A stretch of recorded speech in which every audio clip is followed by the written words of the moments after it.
Hello, and welcome back to Baki Season 5, Episode 3, New Horizon, the final season. I forgot to say that. This season, we're bringing back all of our heavy hitters, and coming back for maybe the fourth time, we have Scott. Thank you, Stephen. It's lovely to be back in the studio. Yes, of course, we are filming this live at 30 Rockefeller, Studio 6J, right beside the Tonight Show. Um, And it's too bad Michael Barbaro didn't make it this time. you know what? I felt like he sort of phoned it in a bit. I honestly, I'm okay with cutting ties with him at this point. Well, I was being polite. But seriously. Yeah, he's horrible in person.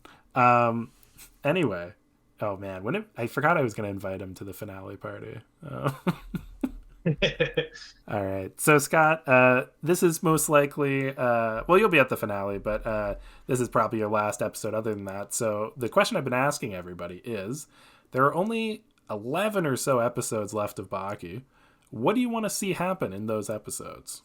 So I've seen 4 episodes of this show now. Mm-hmm. I went back and I checked. I have been on 3 before. It's very hard to say what would connect all of these episodes, except for the whole thing about Baki and his dad. So it feels like we need some kind of resolution to Baki and his dad. And also it feels like we need some kind of giant like Macho Man reunion, because there are so many really, really large dudes in this show. In every single episode, like, you meet a new really large dude. Yeah. Especially when you're just watching an episode here or there and not, going through and watching it like a regular person. So there needs to be some kind of affair to bring all these large dudes together for something or other, for some purpose. Yeah. That's what I would like to see.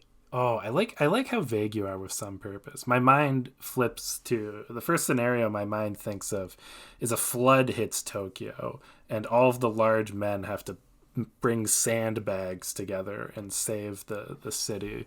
Yeah. Yeah. Or they have to pick up the city, like, building take by it building, somewhere else. take it to higher ground. Exactly. Oh my god. The one of the worst anime I've ever watched was called Japan Sinks 2020, and it's just Japan sinks into the ocean over about 12 episodes. And I'd never considered the idea of just everybody lifting up buildings and taking them somewhere else. It would have helped. All right, let's jump into the episode. This one, I love to start by saying that it's a good one. I don't know if I'd call this one a good one, but there's a lot of stuff that happens. I guess just to start, what do you think of the theme song?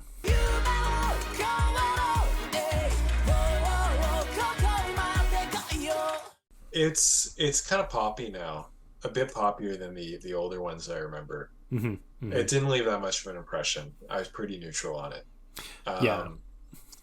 I did know there's like some graffiti in the opening section on the wall. I don't know if other folks have noticed this, but there's just a few F-bombs just very clearly written there in the graffiti. And, like, this doesn't happen in American shows necessarily, unless they're rated 18 plus or whatever. Yeah, I guess it's just one of those things. I think you can get away with swearing in another language easier. Yeah, exactly. It's also so funny because I think I've asked you, Millie, and Dally each about this thing, and I think everybody's commented on the graffiti swear words. Okay. Which I will say, I do think part of it is that this is a very boring theme song, and the graffiti swear words come up in the first 5 seconds, so it's very easy to remember that part. It's like a really bland theme song, and then it's just on the wall, just fuck, fuck, fuck. It's like 3 times. Yeah. You get to use it 3 times. That's Baki cashed it in early. The PG-13 Baki episode. Yeah.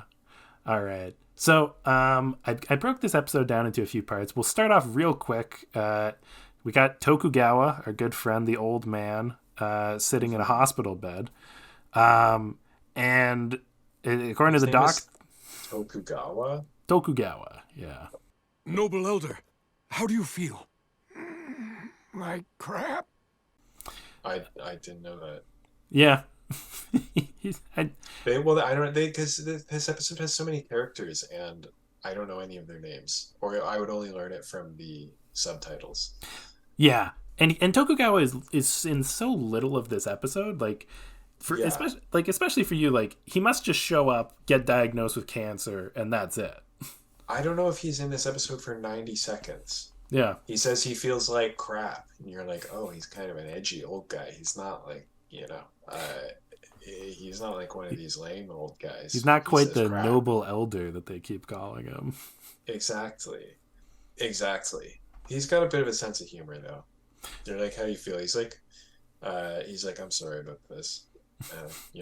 I feel like crap. He just acts a little put on, a little bit affronted by the indignity of it all. Yeah. Well, he has one of the weirdest arcs because he's usually a very spry, like he's the guy in the manga who can't fight, and his role is to go, "Wow, gee, boy," and he's got like a Texas accent, so he's like, "Boy, look at that! That's the best fight in." But this season, it's more serious. He's got cancer all of a sudden. But luckily, spoiler alert, there is a happy ending to this story, so we'll see. This weekend, you'll get to see the happy ending to Tokugawa's plotline. Terrific. But we'll move on to Retsu at the boxing shop. So, have you ever seen Retsu in any of your previous episodes? Okay, so there's Retsu is the fellow with one leg, right? Yes. Yeah, the peg leg. Okay. Because they didn't introduce his name, and it took me a little bit to be like, who is this man with one leg? The ableism in this cartoon. So, I mean, first again, very confusing. I just got here. First, they introduced this other guy, Akio Mani? Yeah, Akio Mani. Akio Mani. Akio Mani, the Oriental and Pacific Super Welterweight Champion. Editor Steve, I just realized this is clearly supposed to be Manny Pacquiao. Like, Akio Manny Pacquiao. Anyway, it's probably the most complex name change they've done, but still. They're like, he's the champion of champions. This is, again, classic Baki, just being like, how do we build up all these guys to make them into, like, the greatest guy there ever was? Yeah. And then how do we get them to have their ass kicked by an even greater guy? I will say, this guy had some great feats. 14-0, and each one is a knockout in the first round. And they're like, the reporters are like aliens. They're like, did you plan that? Did you plan to only fight as many rounds as many knockouts as you have rounds? And he's like, I don't think of things in that way. Which is a fair answer. Yeah, very fair answer. I think that was accurate. I think that sports reporters, I don't know if it's just because there's so many of them, but they ask the worst questions. So what type of parental role has he played for you and your teammates, LeBron? Parental role? Honestly, he's. I don't know how to really answer that question. And I think that was a pretty fair representation. I mean, they're usually like predictably bland, so they got a little bit off book there. So, anyways, they're building him up. And he's like kind of a weird looking dude, not super weird looking for Baki, like kind of weird, but like one of the more regular looking dudes on Baki. It's almost weird because he's like in that middle ground, like he doesn't look like a total like 90-pound weakling, but he doesn't look like Mr. Olympus. He has like an incredibly skinny face. Mm-hmm. Like his cheeks are so sunken. It's like I don't know, completely sunken away, but then the rest of him is ripped. Less surface area to get punched. Yeah. I guess I never thought of it that way. Yeah, well, box and tip I've learned. Yeah, but yeah, so he's like, I don't waste time in the ring. I fight my opponents with logic. Yeah, and this guy will defeat you with facts and logic. That's what he calls his fists: facts and logic. Oh, that's good. Good. You weren't in Apathetic World, were you? No. Do you cut the parts when you just ask specific things from your life, or no? It depends. This one, I'll keep this one. But we when we were in high school, I wrote I directed a student-written show, and as a writing exercise, I got everybody to come up with the best name for their fists. Facts and Logic would have been a good one. I think the winner was the old man in the sea. Yeah, it's only like 12 years too late or whatever for that joke, but hey. Statute of limitations? There's no statute of limitations. Yeah. That I'm going to cut. Trying to remember what statute of limitations was. No statute of limitations on murder. Exactly. And you're about to be murdered by Facts and Logic. Oh, man. So, that's our good friend Akio Manny, and our newly introduced character. We also meet Retsu hanging out in this boxing gym. I found Retsu hilarious in this episode because, as far as I can tell, he thinks that everybody in the gym sucks and nobody has anything to train him. And every shot of him is him standing doing a horse squat in the gym looking at a wall. It's like, what did he hope to accomplish coming to the gym today? So this is his first appearance in this show? Oh, sorry. I phrased that weirdly. He's probably one of the most main characters there are. Oh, okay. Yeah, it is a good question why he's coming to the gym. It's like, it's not clear if he's a regular there or if he is just, showing up for the first time. He showed up last episode for the first time in the boxing gym. At the boxing gym. Yeah. And he destroys a punching bag. Like, he leaves it looking like a withered turd, just completely wrecked. And I don't know if that's a regular thing, if he's showing up every time and wrecking their punching bags. Maybe that's why he just sort of has to squat and look at the wall. He doesn't want to keep destroying the punching bags. Maybe I guess that's he's not allowed. It's very weird why he's showing up at a boxing gym doing kung fu, being like, I'm not going to learn boxing, because that's his whole thing. He's like, I know kung fu. It's better than boxing. I'm going to kick your ass. I couldn't use my full strength against him. It could even be fatal. For him! Never underestimate martial arts. It is just extremely antagonistic. Just walking in. Yeah. I don't know, maybe is this I don't know, just shitting on Western martial arts? Because I felt like there's a little bit of that. They're like, boxing only has 150-year history, he says at one point. And, compared to Kung Fu, it has thousands of years behind it, right? Yeah. And it's like, people have been fist fighting each other for thousands of years. I get it's not the most elegant sport, but you can't be it's only been around for 150 years. Yeah, no, I found those lines so funny. And there's it just assumes that there's no iteration, It's like, it'd be like, I'm sure you can drive fast in that car, but my people have been riding horses for generations. And he's also just there's nothing redeeming about boxing, which is why I find myself in a boxing gym. There to train from a boxing coach, and I'm here to fight with guys who box only. It literally seems, my interpretation of Retsu is, so that peg leg is quite recent. Pickle the caveman defeated him and then ate his ankle. We haven't even talked about that. Classic move.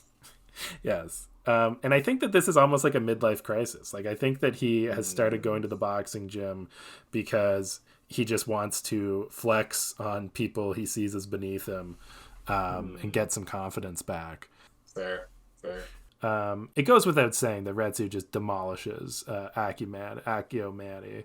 Because boxing uses the fists, it can be considered kung fu. The fight, I don't even have anything to say about it. I think he just punches him in the face, and that's the end of the fight. Yeah, he just one-shots him.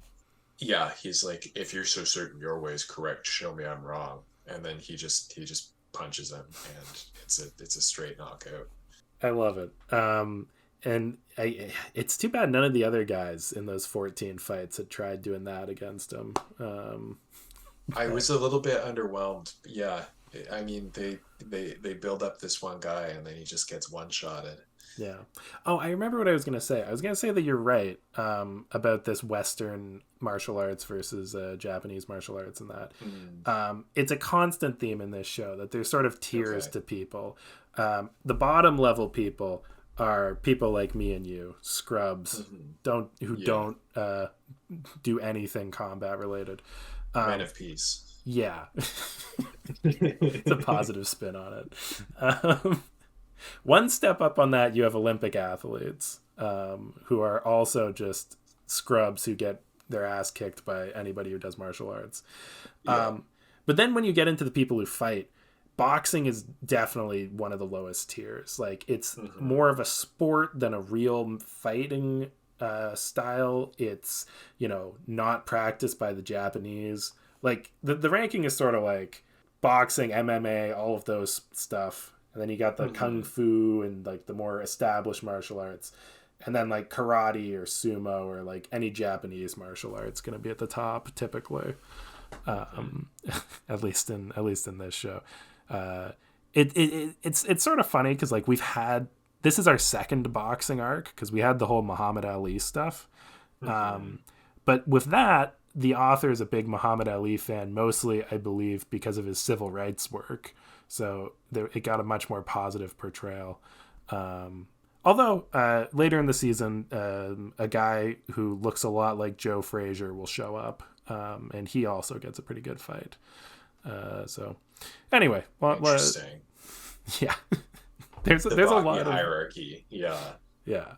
There's also a lot of fake boxers in this show. Like we have Muhammad Ali, Iron Michael is one of my favorites, Joe Frazier. And George Foreman also shows up. Moving on a little bit, I wanted to talk about our friend Katsumi and his plastic bag that he's kicking around. Specifically, I wanted to ask, do you think that this is something that the author does at home in the dark? It's a weird scene because he's just kicking and punching at this plastic bag, and I'm not really sure what the implication is because he's able to just kind of jet it across the room when he kicks the plastic bag or punches it or whatever. But I mean it's like it has no mass, right? Like it's just like nobody can do this. Like, is he just supposed to be are we supposed to be impressed by this or yeah you're supposed to be impressed. Okay. I mean,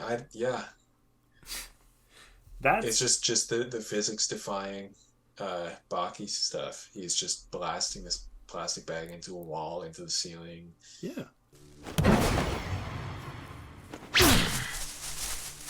You haven't lost something. You've obtained something. See, I see this as quintessential Baki. Like, it's a show that refuses to admit that the people in it are superhumanly strong. So if you want to give them a feat, it's not like Katsumi can go out and pick up a car. He has to do something that isn't really possible, but in a way that I wouldn't be able to explain it to you.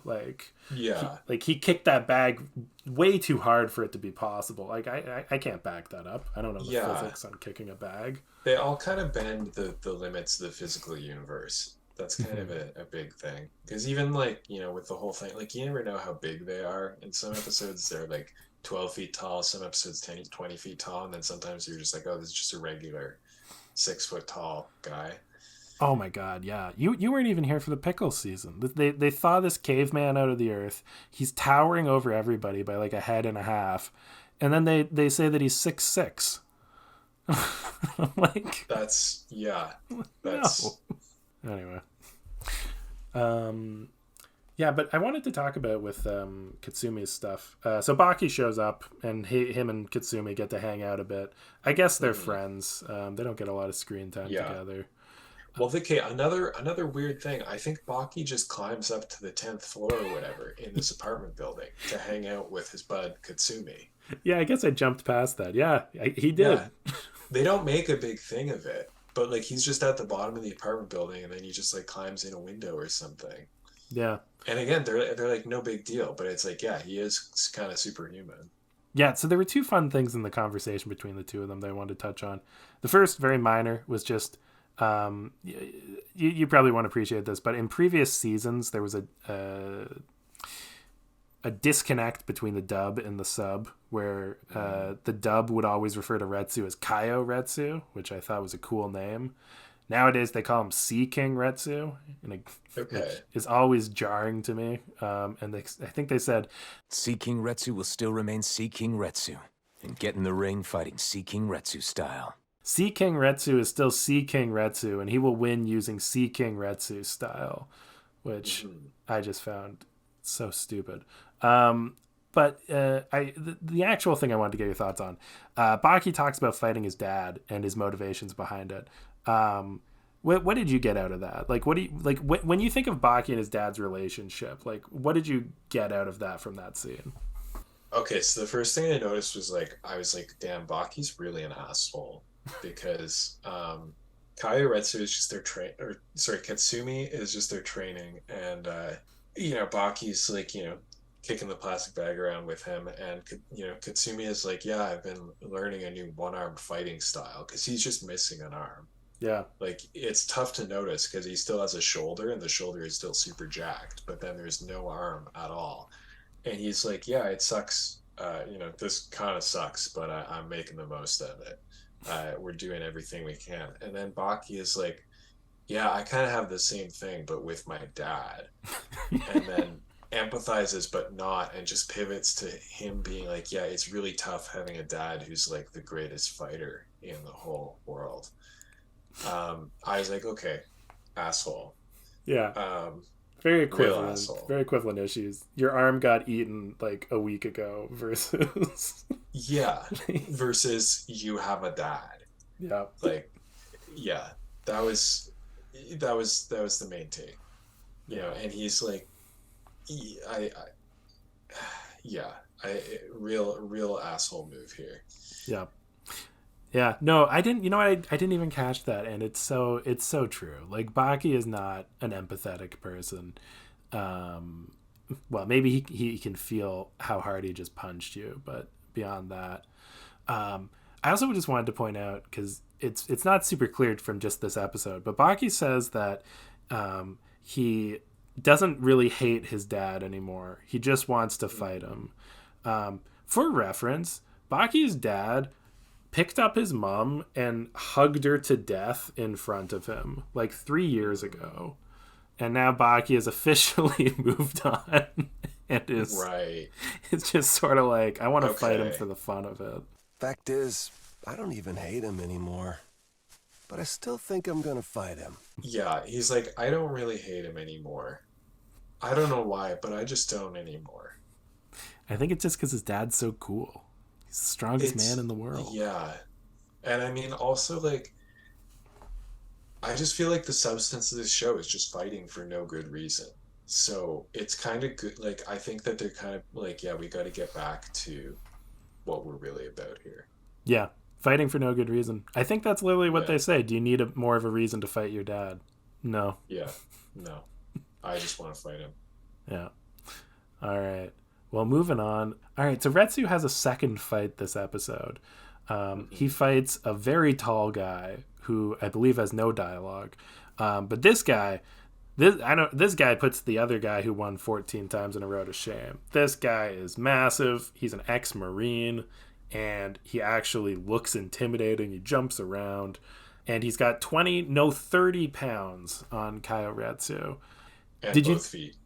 Yeah, and he's got an extra foot. They make a big thing about how he's fast on his feet, and they have shots of him in his sneakers, kind of bouncing around in the ring, and yeah. So I mean, there lots of differently abled characters in this episode. Yes, yeah. Most characters in this episode have more than the average number of feet, except for Kaio Retsu. Yeah, and this guy's like ex-military. He's like way bigger than the last guy. I don't think they even gave him a name. Yeah. Like, at all. I would. Like, they were just like, he's an impressive, insane badass. Anyway, this guy's probably exactly what you're looking for. An opponent you can fight with all your strength, but one your skills won't work so good on. An honest-to-God heavyweight. He was in the military until 3 years ago. He used to come from the base to practice here. Since he's so big, he couldn't debut in Japan. Another, like, you thought the last guy was the greatest guy ever. This guy is the greatest guy ever. Except he's got one Achilles heel because he's got good reach, good speed, good moves. Yeah. But he doesn't have a good grip. Not a good grip. I see. Now I see. His speed, excellent. His power, excellent. His grip, weak. So it turns out that boxers are basically the martial arts equivalent of, like, I guess, like Nancy boys with a weak handshake. And they rely on their gloves too much. So how does Retsu turn this fight in his favor? Well, so Retsu gets like an atomic punch. I think it just lands on him, and he gets blasted backwards, like directly into the corner of the ring. And he's like, damn. But because he's such a like kung fu master, he could feel from the punch that super ex-military jacked man had a terrible grip. Yeah. So he's like, okay, I know how I'm gonna win this, because the other guy's bigger than him, and he has the atomic punch that just blasts him backwards. He's like, yeah, there's nothing we can do. So he just takes the punch on his forehead, and then there's another like Baki anatomy lesson, right? Like we're back into the anatomy lesson. It's great. Yep. So you just get like a skeleton view of what's going on. He's like taking a punch in his forehead, the strongest bone of his body, and his forehead is stronger than the guy's fist. So the guy's fist just shatters through the boxing glove, because this guy's Retsu's forehead is just so strong. I loved that, especially because at the beginning his trainer guy kept saying, like, put on the headgear, you're gonna need headgear, and Retsu's like, I don't need it. Just headbutts a guy's fist head on. Exactly. There's like an incredibly dramatic shot of the fist blasting into his forehead, and I guess he ultimately wins his bet with the trainer, right? Oh my god. This trainer just and the finger to head hit was brutal, but when he follows that up by punching the guy's humerus into dust, I just like what is the surgeon gonna like? Imagine if you were a surgeon and it's like, oh, this guy's got a broken bone, and you open it up and it's just dust, like the bone is disintegrated. What do you do? I mean, this is when the show it starts cutting really strangely. Like you get like a 45-second clip of the next part, and then it goes back to the fight. But yeah, he just like walks up to him with like a kung fu stance. Like it's a terrible boxing stance, especially when you have one leg. And he just punches the guy's humerus. I think that's what it was. Yeah, destroys it. Yeah. Yeah. Like, is this a funny bone joke, or is it just Baki anatomy that they're just getting really into it? But I don't think he was laughing after that, honestly. No, for sure. Oh man, but I was destroyed. Yeah. It's a really strange episode because it's like such like short fights, and they're with totally random dudes. And most of it, the rest of the episode is just like connective tissue for the Baki and his dad plot. Yeah, I feel like I need to confirm this because it's a hunch that I haven't checked. So editor Steve can check me here, but I'm pretty sure that what we're in right now is like they know that they want this season to be the father-son fight, and like the last half of the season is basically like a 6-episode mega fight, but you can't release a 6-episode season. You need about 12 to 13. So like I think that the boxing stuff is just thrown in there, and a lot of the other stuff is just sort of like stretched out or glued together to make the season make sense. Because, hey, editor Steve, I'm going to cut myself off here. This is more or less chronologically adapted, which makes sense. The show doesn't really like to mix things up, at least in my experience. as an anime first guy. I just sort of got this vibe because when this season came out, I just saw a bunch of comments from people saying stuff like, "Oh, I don't think they're going to adapt the boxing arc," or maybe they thought the fight would take too much time, but they didn't do anything fancy with the timelines here. This is pretty straightforward. And to be honest, that sort of explains how disjointed it is, because each episode is multiple chapters, and it's much more common for a chapter to just sort of be weird. Yeah, this first half of the season is disjointed. We had a 1-minute scene last episode where Baki walked through a park and rats just ran away from him.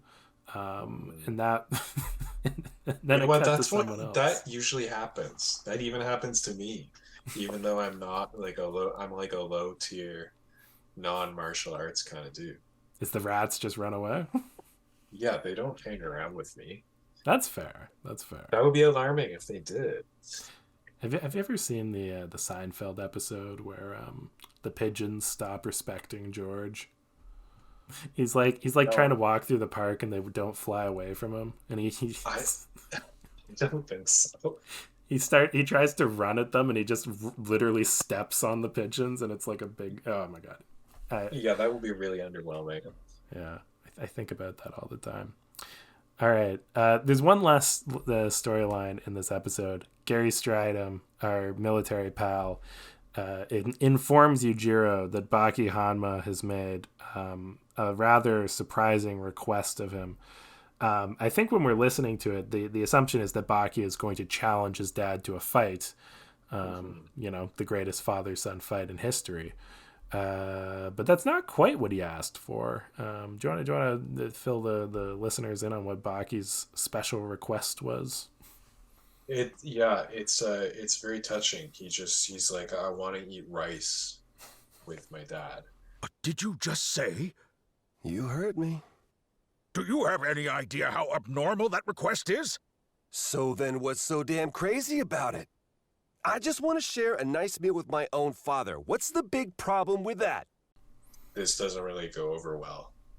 Like, Yujiro is just, his pupils are like disappearing and he's like smashing up his cutlery. He's just like, I want to share a meal with my dad.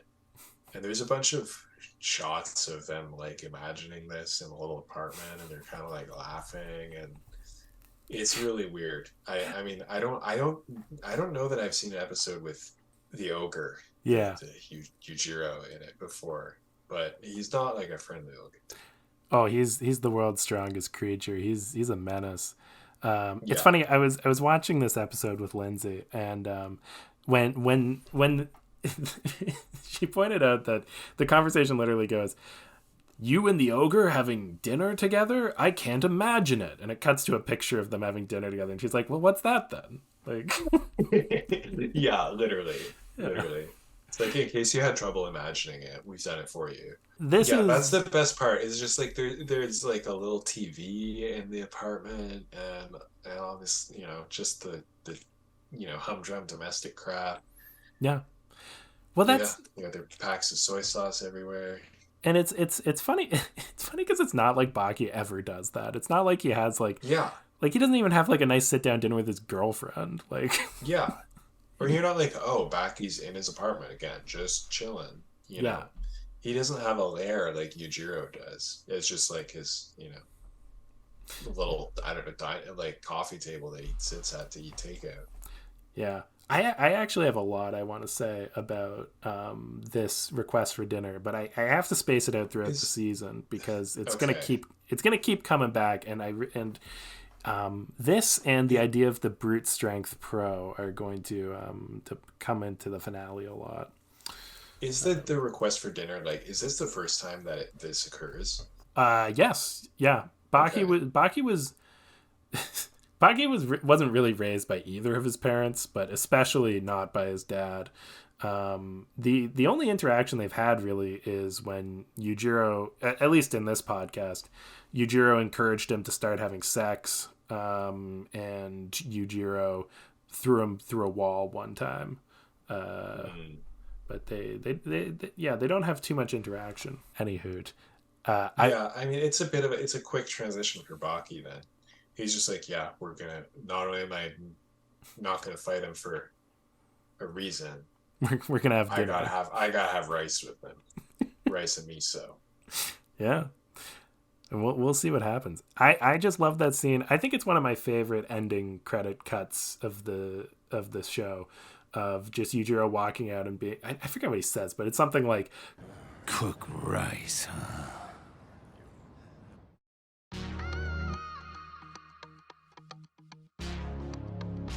cook rice for him, and then it just cuts to like, it's no. Yeah, it's really good on it, because like Baki's there and he's like, why do I always have to be the one who cooks the rice? Yujiro's got to step up for once, and maybe he can be the one that cooks the rice. And then it just cuts to him like totally enraged. Yeah, he's bent all of his utensils. It's like, it's so great. I was actually, what? He wants me to cook rice. I was joking with Lindsay that it would just, it seems like these high class restaurants have an exclusive clientele of only muscular, like professional wrestlers. We cut to these places so frequently, and it's always scenes just like this. I would I would avoid a Michelin star restaurant like the Plague in the Baki universe. That's a good idea. Yeah. Especially because like I don't think you make very much money like wrestling. Well, I guess they're not wrestling. I guess they're doing martial arts. Maybe it's totally different. No, but it's very unclear. Like, I don't know. Like, they have this underground fighting arena, but like I'm pretty sure it's established that you don't make money from it. I don't know. You can make your own karate school, but maybe if a person just like over a certain size walks into a restaurant, you're just like, yeah, I guess we got to serve dinner. It's like 7 feet tall. They have places like that in Vegas. I think if you're over 350 pounds, you can get a free burger. Anywho, something to work towards. Yeah, it's good to have goals. 5-year plans. 5-year plan. Yeah, 5 years when I die. All right. Well, Scott, you've now watched 4 episodes of Baki. What do you think? Do you think the show's getting better? I think this is by far the worst episode of Baki I've ever seen. The pacing was terrible. The fight scenes are like out of nowhere with uninvolved characters. Just, they were just introducing, big men just to knock them down. Yeah. And the pacing is so strange because it's like they would just be cutting between scenes. Show a scene for a minute, go back to the first scene, now show the second scene, now we go back to the first scene and finally finish it. Like, why do you have to do this? Yeah, no, I agree. I think even just on a structural level, this is one of Baki's weakest episodes. Yeah. And when you look at the plot, like the Retsu boxing, I enjoy parts of the storyline, but like this is not the parts I like. Like it gets me like, yeah, it's they all just like Retsu, and then even they cut to Baki, and Baki's just like talking shit on boxing, and then it's like, well, why are you making this the central plot? Yeah. You're like, boxing is the lowest form of martial art. Not even a dog would practice boxing, and then they just show them beating the shit out of a bunch of boxers. Yeah. And you're like, okay, cool. I will clarify here. Scott's not referring to the dog boxers. He's referring to regular boxers. Thank you. Yeah, thank you for that. Yeah. No, I completely agree. Like, we watch boxing, and then I think because they think it'd be too boring to do 2 boxing segments in a row, we watch guys kick a plastic bag around in the middle. And talk about their dad and the incident. Yeah. I don't know. The best part of it is the line when he's like, when Retsu is like, if you're so certain that your way is correct, show me I'm wrong.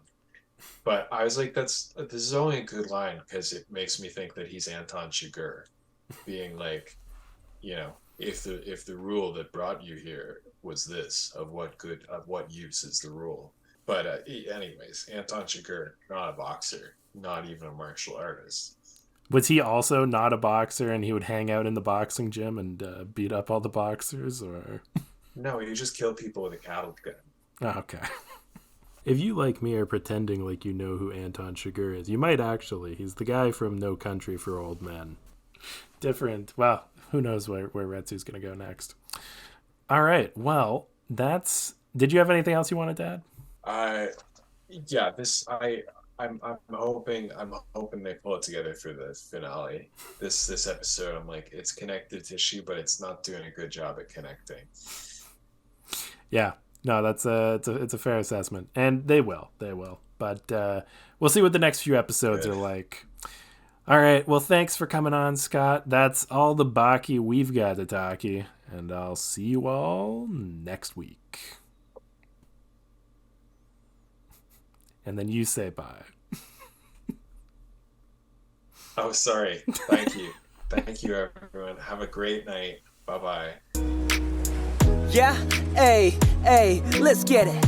What we got the time, spit it out and free your rhymes. It's Japanese like family, survive the seas. Just speak your mind, what's going on? Float it off, what you feeling? Holding on to all your thoughts, you won't feel lost. Wrap off the top, your woes are gone. Hey, all right, it's week 3 of recommendations. So I'm sort of cheating here because this is the first non-anime recommendation, so I didn't actually have intro music. So I thought I'd do something that I've mentioned a lot of times on this podcast and plug Japan Sinks 2020. I've often thought if I didn't have a podcast about Baki, what would be the next best thing? And it's Under the Dome. And then it's probably Riverdale.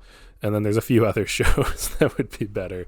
But an honorable mention goes to Japan Sinks 2020. It is usually when I watch anime, it's because I woke up 3 hours before my wife and I just find it on Netflix and I figure I've got 5 hours to kill.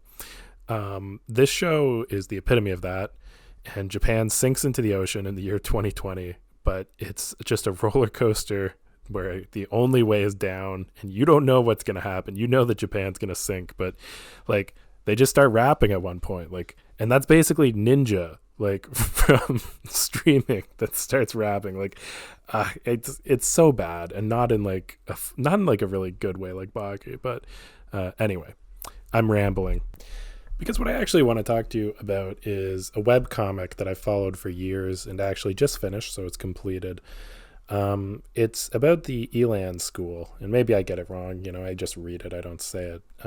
Elan. It's like Elon, but with an A. If anybody ever watched Dr. Phil as a kid like I did, you'll know that he always used to send kids to these troubled teen camps. And when I was a kid watching these things, I just thought, yeah, you tell him, Dr. Phil.